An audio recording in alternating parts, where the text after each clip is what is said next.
नमस्कार। मैं doctor Sanjay Jain, associate professor गणित में सम्राट पृथ्वीराज चौहान राजकीय महाविद्यालय अजमेर में आज निर्देशांक ज्यामिति या कोऑर्डिनेट ज्योमेट्री का चौथा लेक्चर देने जा रहे हैं। 3 लेक्चर हम इससे पहले दे चुके हैं, जिसमें हम डिफरेंट एंगल्स, लाइंस और इनके लिए हम बात कर चुके हैं कॉनिक सेक्शन के। आज उससे आगे हम बात करने जा रहे हैं। आज हम जो लेंगे उनमें सबसे पहले सेंटर ऑफ कॉनिक, किसी भी कॉनिक का सेंटर को हम कैसे डिफाइन करते हैं। ये ऊपर आपको रेड कलर में जो मेंशन है, क्या होता है, the centre of A conic is a point such that 2 condition हम यहाँ पे ले रहे हैं। ऐसा पॉइंट हो जो इन 2 कंडीशन को सेटिस्फाई करेगा, वो सेंटर ऑफ कॉनिक कहलाएगा। क्या है वो 2 condition? Every code of the conic passing through it, उस बिंदु से उस कॉनिक की प्रत्येक जीवा पास होनी चाहिए।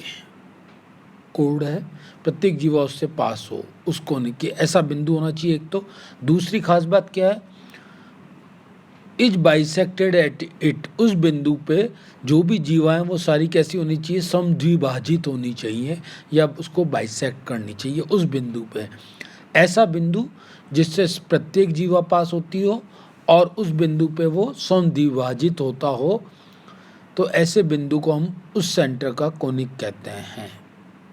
किसी भी शांकों का व्यापक समीकरण हम पिछले लेक्चर में देख चुके हैं कि सेकंड डिग्री की इक्वेशन होती है।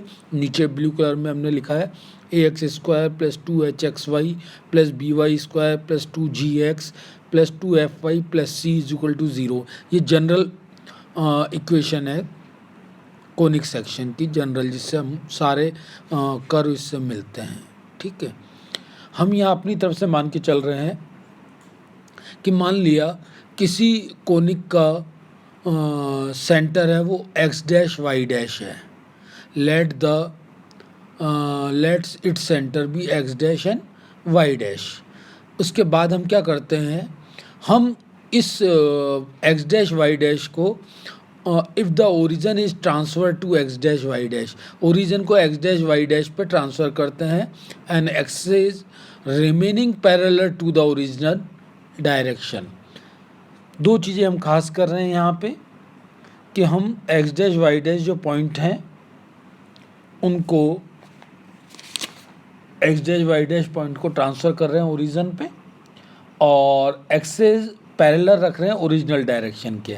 जो हमारा अब नया इक्वेशन बन जाएगा इसका कॉनिक सेक्शन का द्विघात वाला जो जनरल इक्वेशन होता है वो ax + x' का whole square + 2h x + x' से रिप्लेस हो जाएगा, y + y' से रिप्लेस हो जाएगा। तो ये रिप्लेस करके जब हम इस इक्वेशन को निकालते हैं तो हमें ये सॉल्व होकर इक्वेशन नंबर 2 मिलता है। ठीक है, इक्वेशन नंबर 2 हमको ये मिल रहा है x' y' और इनमें। ठीक है, इसमें क्या हो रहा है? Since the centre of the conic is now the origin of the conic, centre के जो कोऑर्डिनेट है अब वो ओरिजिन बन गए हैं, क्योंकि हमने x' y' को कहाँ शिफ्ट किया था, ट्रांसफॉर्म किया था ओरिजिन पे। तो कोई भी कंडीशन इसमें जो होगी कि ओरिजिन पे शिफ्ट होने के लिए क्या होना चाहिए, जो इसके कोऑर्डिनेट हैं ये x और y के कोऑर्डिनेट वो 0 होने चाहिए। तो x और y के कोऑर्डिनेट इक्वेशन 2 में क्या बन रहा है? hx' + by' + f, एक तो y के कोऑर्डिनेट तो ये बन रहे हैं और x के कोऑर्डिनेट बन रहे हैं ax' + hy + g = 0।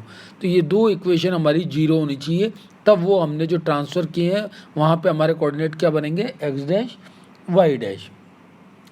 There must be diagrammatically opposite point -x1 y1 भी इस पे होने चाहिए, क्योंकि अगर ये ओरिजिन पे शिफ्ट कर रहे हो आप और x' y' कोऑर्डिनेट मान रहे हो तो -x1 x' y' भी हमारे पास होंगे, तभी ये जाके क्या होंगे, कोनिक सेक्शन के दोनों तरफ होंगे और बाइसेक्ट होंगे, ठीक है। तो ये कोऑर्डिनेट हमारे जीरो होने चाहिए। इन दोनों इक्वेशन को सॉल्व करें अगर हम, A X dash plus B Y dash plus G equal to zero and H X dash plus B Y dash plus F equal to zero, दो साइमल्टेनियस एक्स और वाई डैश में equation है जिनको solve करना हम जानते हैं। इनको सॉल्व करके हम एक्स डैश और वाई डैश की वैल्यू निकाल लेते हैं। ये एक्स डैश और वाई डैश की वैल्यू आई है, ये हमारे सेंटर ऑफ कोऑर्डिनेट हो जाएंगे, क्योंकि हमने एक्स वाई के कोऑर्डिनेट को किसके इक्वल कर दिया, जीरो के इक्वल। इसकी वजह से ये क्या बन जाएंगे, हमारे सेंटर के कोऑर्डिनेट बन जाएंगे। तो किसी सेंटर के कोऑर्डिनेट क्या बन गए हमारे कोनिक के, जनरल कोनिक के, H F minus B G upon A B minus H square, X centre का एक्स कोऑर्डिनेट बन गया, सेंटर का वाई कोऑर्डिनेट बनेगा G B minus A B minus H square. दोनों कोऑर्डिनेट के डिनोमिनेटर में आप देख रहे हो A B minus H square बन रहा है। अब ये A B minus H square denominator में बन रहा है, तो इस पर कुछ कंडीशंस भी हमको ध्यान रखनी पड़ेंगी कि ये जीरो होगा तो क्या हो जाएगा, जीरो नहीं होगा तो क्या होगा। तो यहाँ हमने अभी सिर्फ सेंटर के कोऑर्डिनेट डिफाइन किए हैं जो हमको मिल गए हैं। ये एक्स डैश वाई डैश मान के चले थे जिनकी हमने वैल्यू निकाल ली है। करा क्या था हमने, एक्स को एक्स प्लस एक्स डैश से रिप्लेस कर दिया, वाई को वाई प्लस वाई डैश से, और एक्स और वाई के कोऑर्डिनेट को हमने जीरो से इक्वेट किया ताकि वो जीरो पे ट्रांसफर जो भी कोऑर्डिनेट हुए हैं वो हमारे सेंटर ऑफ कोऑर्डिनेट बन जाए। तो इस तरह से हमको X dash Y dash centre of coordinate की वैल्यू मिल गई है। रिमार्क, पहला रिमार्क अभी जो हम बात कर रहे थे, if A B minus H square zero हो जाए, डिनोमिनेटर की टर्म जीरो हो रही है, इसका मतलब क्या हुआ, coordinate of the centre are infinite. कोई भी टर्म्स डिनोमिनेटर में जीरो आएगी तो टोटल टर्म क्या बन जाएगी, इनफाइनाइट। इसका मतलब सेंटर ऑफ कोऑर्डिनेट क्या बन गए आपके, इनफाइनाइट। एक्स कोऑर्डिनेट भी इनफाइनाइट बन गया, वाई कोऑर्डिनेट भी उसका इनफाइनाइट बन गया। इसका मतलब क्या हुआ, इनफाइनाइट बन गए तो center of coordinate center are infinite. In this case, the second degree term in the equation 1 form a perfect square. ऐसा अगर ये जीरो हो जाएंगे एग्जैक्ट तो वो एक परफेक्ट स्क्वायर बन जाएगा, और परफेक्ट स्क्वायर बनेगा, इट फॉलोज दैट अनलेस, क्या खास बात नहीं होनी चाहिए, अनलेस एच एफ बराबर बी जी या जी एच बराबर ए एफ नहीं हो, क्योंकि जीरो अपॉन में टर्म बन जाएगी वो। इसलिए जब एच एफ बराबर बी जी हो और जी एच बराबर A F, it follows that unless ये नहीं हो, तब हमारी इक्वेशन वो बनाएगी, आपको रेक्टेंगल देगी, एक स्क्वायर देगी फिक्स। और अगर ए एच और जी एफ और ये बराबर होता है तब क्या देती है, उसके लिए बता रहे हैं, दिस रिप्रेजेंट एच एफ बराबर बी जी और जी एच बराबर एफ ओ, तो ये रिप्रेजेंट करता है एक पैराबोला को विच हैज नो सेंटर, जिसका सेंटर नहीं होगा, और पैराबोला को डिफाइन करेगा, क्योंकि सेंटर क्यों नहीं होगा, इन्फिनिटी पे जाएगा। तो यहाँ पे दो कंडीशन हमको मिल रही है, या तो स्क्वायर बनेगा परफेक्ट या पैराबोला बनेगा अगर एच एफ बराबर बी जी हो और जी एच बराबर ए एफ हो, तो हमको एक पैराबोला बनेगा जिसका सेंटर नहीं होगा, has no centre. Second case ले रहे हैं हम, जब एच एफ बराबर बी जी और जी एच बराबर ए एफ लिया, तो इसको हम इस तरह से लिख सकते हैं, ए अपॉन एच बराबर एच अपॉन बी बराबर जी अपॉन एफ, ऐसे लिखते हैं हम। और ये लिख के जब हम इक्वेशन 3 और 4 को रिड्यूस करते हैं तो एक इक्वेशन में वापस से लेते हैं उनको, तो हमारे को जो इक्वेशन बन के आती है, जो ये इक्वेशन बन के आ रही है, ये इक्वेशन दो पेयर ऑफ स्ट्रेट लाइन की फॉर्म में बन के आ रही है, A X plus H Y plus lambda dash, A X plus H Y plus lambda two dash is equal to zero.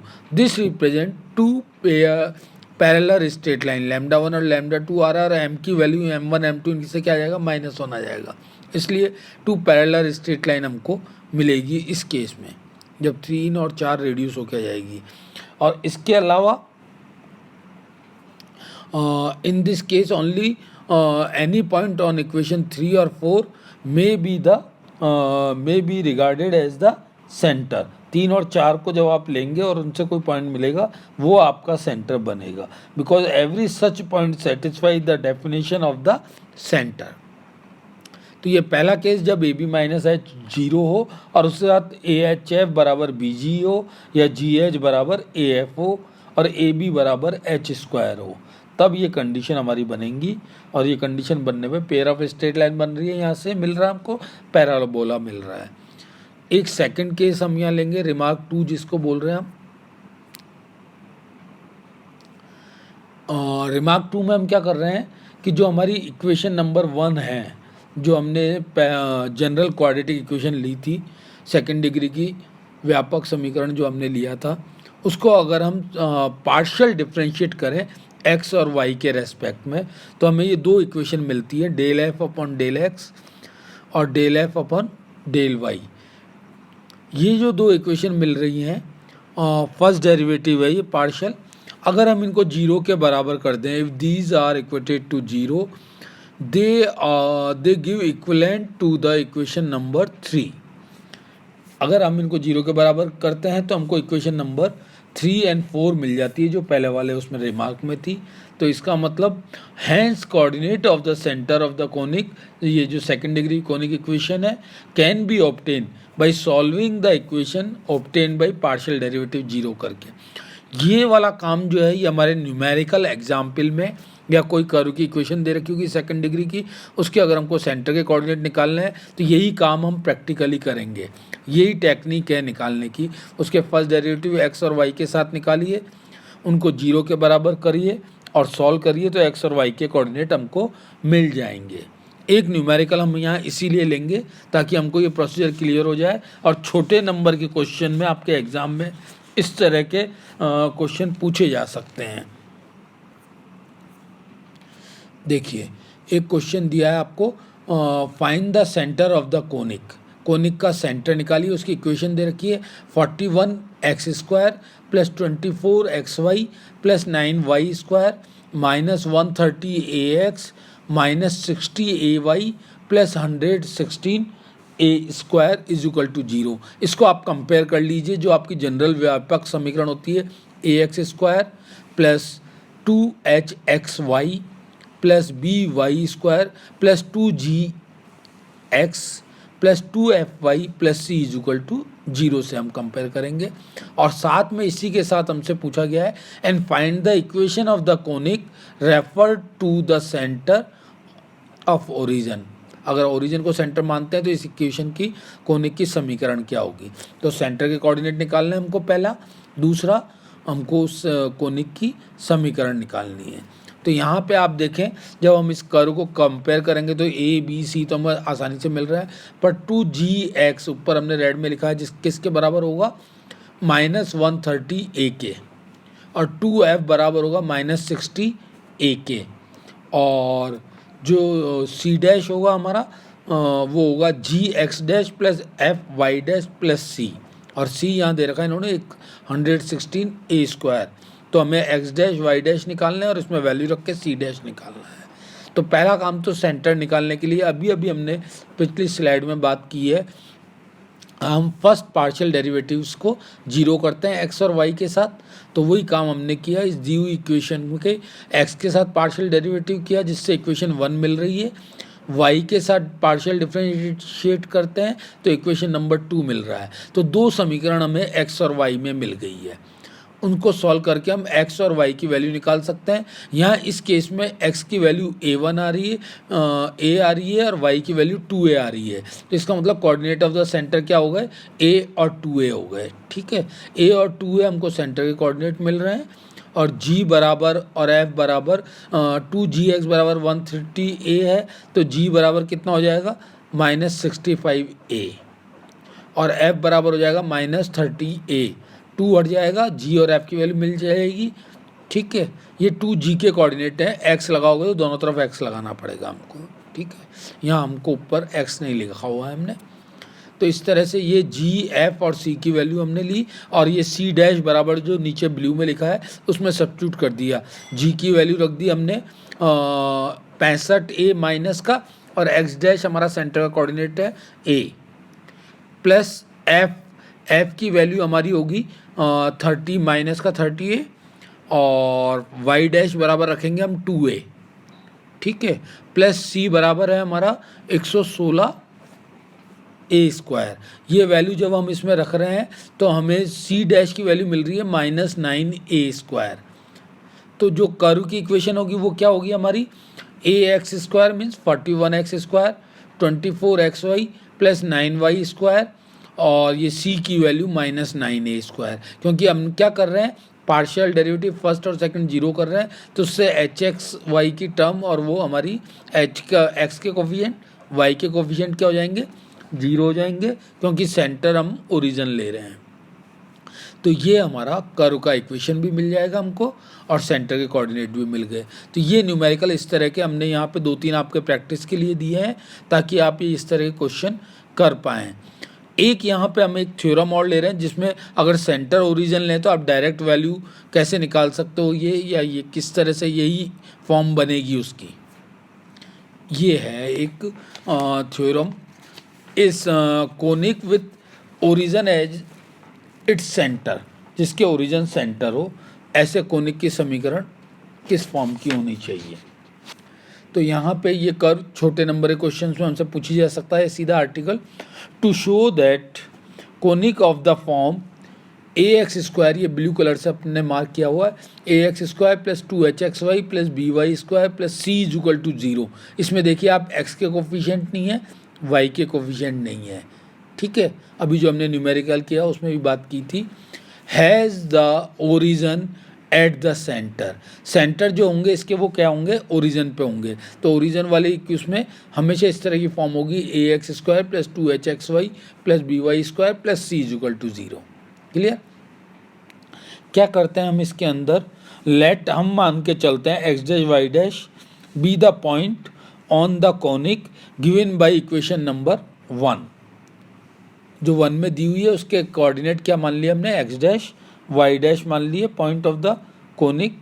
अगर वो इसके कॉनिक के पॉइंट है, इसको सेटिस्फाई करने चाहिए, तो हमने x की जगह x', y की जगह y' रखा, तो ये इक्वेशन नंबर 2 में कन्वर्ट हो जाएगा, x की जगह x', y की जगह y'। ठीक है। Equation 2 can be written in the form this.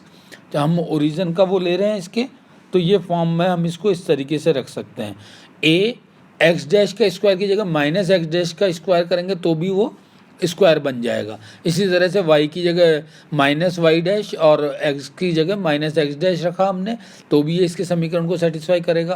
तो इससे क्या वैल्यू बन रही है, स्क्वायर बनने से, और x और y' दोनों माइनस माइनस को प्रोडक्ट करेंगे तो प्लस का xy बन जाएगा। इसलिए ये पूरी इक्वेशन वापस इसमें कन्वर्ट हो जाएगी, यानी कि x' y' भी इस पर एग्जिस्ट कर रहा है और -x' -y' भी इस पर एग्जिस्ट कर रहा है। तो हम लेके चल रहे थे x' y' और दोनों पॉइंट इस पे एक लाइन पे, जो इम्पोर्टेंट बात है आप समझना, but the point x' y' and -x' y' lie on the same straight line passing through the origin. दोनों बराबर मात्रा के कोऑर्डिनेट हैं, x' y', एक -x' y'। तो ये किस बिंदु से बराबर दूरी पे होंगे, केवल माइनस साइन का फर्क है, इसलिए 0 0 से ये बराबर दूरी पे होंगे। समझ में आ रही है बात।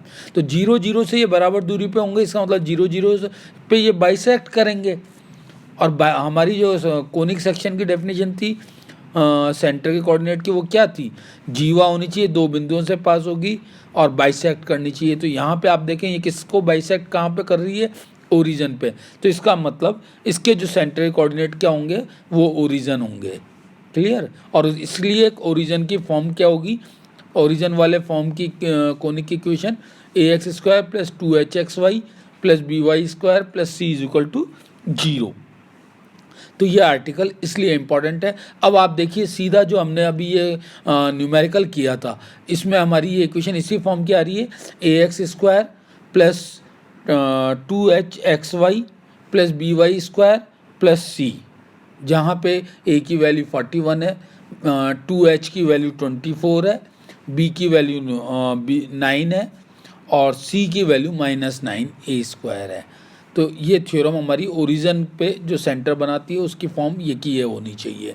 तो ये हमने आज कुछ न्यूमेरिकल दे दिया, सेंटर ऑफ कोनिक आपको समझाए हैं, इस पे आप प्रैक्टिस करें और इन तीनों एग्जाम्पल को आप अपनी कोई ढंग से सॉल्व करें और इनका सेंटर निकालें और कोनिक का इक्वेशन निकालें और इससे रिलेटेड जो क्वेश्चन बने उन पर प्रैक्टिस करें। तो आज के लिए इतना ही। Thank you.